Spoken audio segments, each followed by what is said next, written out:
Hi there, my name is John Stevens, pastor of Zion Lutheran Church in Oregon City, Oregon, and we are part of the ELCA. And welcome to Dollar Store Children's Sermons, where we take a look at the lectionary text and we tie them to an item from the junk drawer, the kids' room, the garage, or maybe the Dollar Tree. And I am so glad you are here, and thank you for your partnership in this ministry. This is for the Revised Common Lectionary, and we're looking at the gospel lesson and the second reading. And it's one of those times where I've read these, and the idea that came to mind has to do with letting go, has to do with the things that we hold on tightly. God is asking and Christ is asking us to let go of. It could be in the gospel lesson where people are like, Jesus, they're like, we want to follow you, but we got to do this stuff. It's not like we're holding on to our past lives, or we're holding on to the things that... And we could do Bible study all day long on the things like, these are things that would have been done already. These are things, and there's a lot of good stuff in there. But thinking about the kids' sermon, I'm thinking about the things we hold on to that we are called to let go of. And the Galatians text has this sense of freedom and how there's times where we want to hold on to things, and we're called to let go, and that in letting go and in living in the fruits of the Spirit, there's power there. And so I'm looking at this idea of letting go, and how by not letting go, we can imprison ourselves and trap ourselves into a life that God is not calling us into. And that is, the way I'm going to talk about this is, there's a story about how folks used to trap, or maybe used to, I don't know if it happens now or not, but a trapper, the way that they would trap a monkey. Yeah, and it's kind of sad, and it kind of relates to me as well.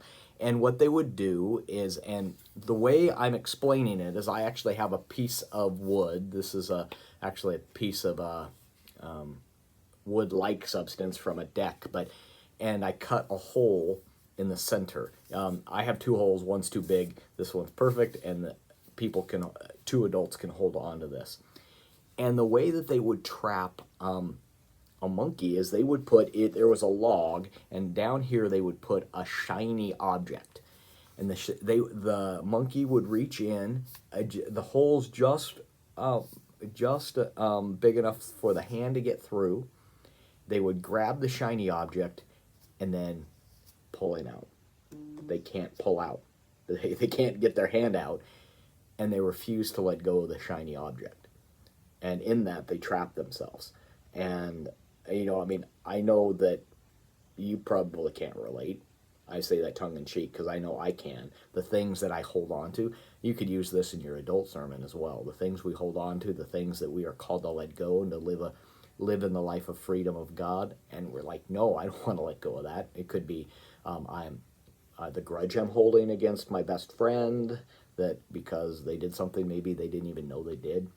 But anyway, so and by letting go of that, and they're able to free themselves or be free, and we have a God that helps us, and a God that redeems us, and a God that sets us free. And so, but we know that when we're asked and called to let that go, put it at the foot of the cross, and let God deal with it, when we don't do that, we trap ourselves. So, you can make this out of a piece of cardboard. You can take a box and fold it over about 4 times and cut a hole in it, and you just measure.